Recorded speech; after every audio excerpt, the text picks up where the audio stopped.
Mortal Kombat is officially dead, guys. What a fucking shame. It fatalityed itself.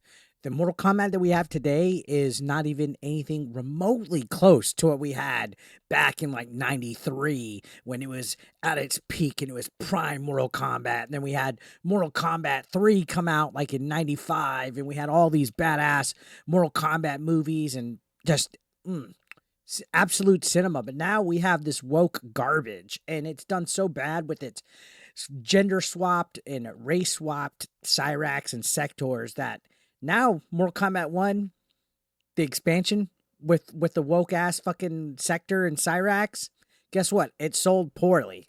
That was to be expected. The trailer got fucking trashed. I mean, look at this. Cyrax, gender swapped with this isn't Mortal Kombat. They just did this to do it.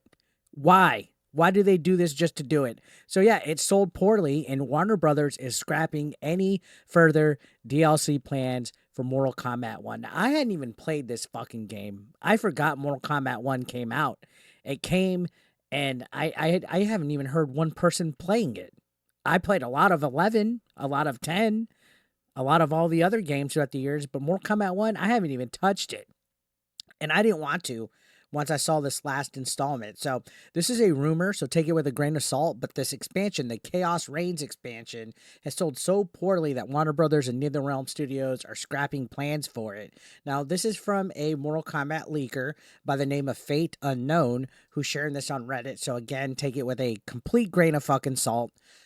Says Combat Pack 3 and a second story expansion were planned, all canceled recently. No more characters after Combat Pack 2. A cameo or two might make it since there have been work done on them, but I don't know yet. As for why it was canceled, he wrote, Chaos Reign sold poorly. Now, we all know why it sold poorly, okay? It doesn't take a rocket scientist to know why it sold poorly.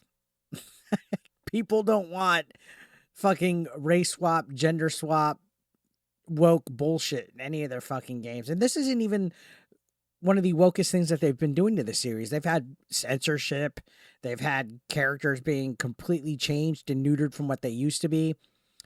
It's all a mess. So going on, this says the Chaos Reigns expansion was released back at the end of September and was criticized for gender swapping Cyrax and Sector, among other things, which, if you remember, a lot of us covered it. I covered it. I even reacted to the trailer, and I just trashed it. I just completely buried it. Because, again, I grew up playing the original Mortal Kombat, and I was a fan of the whole series and everything, and it's, again, far removed from what it used to be. Now, this says when the expansion released, the game did see a slight bump in concurrent players, hitting a peak of 5,323 in September, but it quickly came tumbling back down with the most recent 24-hour peak only hitting 2,080. Yikes. That is unbelievable. 2 months after the last DLC expansion, and I think this game came like almost a year ago it came out. So it says, regardless, both numbers were a far cry from the game's all-time peak of 38,129, which it achieved back in September 2023 when the game released. And you know what? In all honesty, 38,000 for a Mortal Kombat game, that doesn't sound like that many. I'm going to be completely honest. Yeah, it's a lot of people, but when you're looking at games now that have like peak audiences, like huge amount of people playing it, 38,000 for a big fucking franchise like Mortal Kombat, one of the greatest fighting games of all time, for that to be the all-time peak since it's come out. I think it came out exactly a fucking year ago, just about. That's bad. This would probably be the worst selling Mortal Kombat, or the worst performing at least. And yeah, now no more DLC. Now going on, it says, in fact, the game is performing worse than Mortal Kombat 11, which released back in 2019. And Mortal Kombat 11 had a 24-hour peak of 2,226 players and recently had a peak of 5,794 in October. So, wow. It's outdoing a game from 2019, which I feel was much better, was a superb Mortal Kombat. The storyline was fantastic. It had a nice little ending that kind of went into this whole multiverse, like time change type of thing. But Overall, that was a fantastic story. So this goes on to say Warner Brothers Discovery did recently admit that its games revenue declined 31%. That's bad, guys. The gaming industry's in trouble. People are tuning out because of bullcrap like gender swaps. Now, this says it's primarily driven by the better performance of the prior year slate, mainly Mortal Kombat 1 compared to the current year slate. Given Mortal Kombat 1 released September 2023 and the expansion released at the end of September this year, it's a high possibility that many of the people who purchased the base game last year did not purchase the expansion, leading into the massive decline in revenue. So, yeah, I mean, honestly, if you look at what they had for the expansion pack, you had the gender swap Sector and Cyrax. You also had Conan the Barbarian, which is pretty fucking random, but cool as well. And then you have fucking Terminator 2. And you had Ghostface. And then I believe that's Noob Saibot, like the new Noob Saibot. I could be mistaken on that. I know they've changed a lot of the character designs. Why did they have to change Sector and Cyrax? Can somebody like legitimately answer me that? Is it because we had some kind of multiverse change with the ending of Mortal Kombat 11 and it changed the past and soft rebooted the timeline and technically it was a soft reboot so they could change the characters? I get it, but that was forced. Now, I know a previous Mortal Kombat actually race swapped Cyrax or Sector, one of them. Cyrax, I believe, and made them black.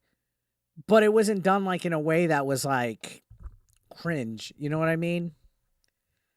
I don't know. It just, a lot of people didn't like this. And I think it amounted to that.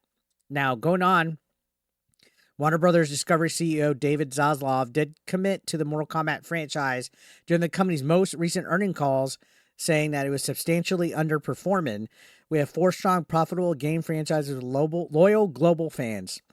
Hogwarts Legacy, Mortal Kombat, Game of Thrones, and DC, in particular, Batman. Well, I got bad news for you. Batman's fucking struggling video game-wise thanks to Suicide Squad, Kill the Justice League. It says we are focusing our development efforts on those core franchises with proven studios to improve our success ratio.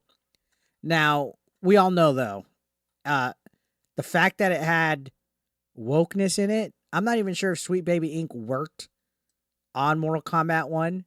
That's something that I could definitely try to take a look at right here. Let me go ahead and Google it. I don't remember much of saying that it was involved. Maybe when I initially made the video, we touched on it briefly. But, I mean, I'm going to take Yellow Flash's word for it on that. I definitely will take Yellow Flash's word on that. Now, I think I saw a Smash JT link as well. IMDb accidentally exposes all upcoming Sweet Baby Inc. clients. So, Indiana Jones, God of War, Mortal Kombat 1. There we go. Just right there. So, this was a whole list on IMDb that they were involved with. So, of course, Mortal Kombat 1 and this nonsense with Sector and Cyrax probably definitely contributed to a lot of people tuning out. I don't want anybody to be trying to make excuses that it didn't, because I bet you 110% that it did. So, what are you guys' thoughts? Mortal Kombat's fucking dead. It's fucking dead. They're not supporting this. They're not going to do expansions. No DLC.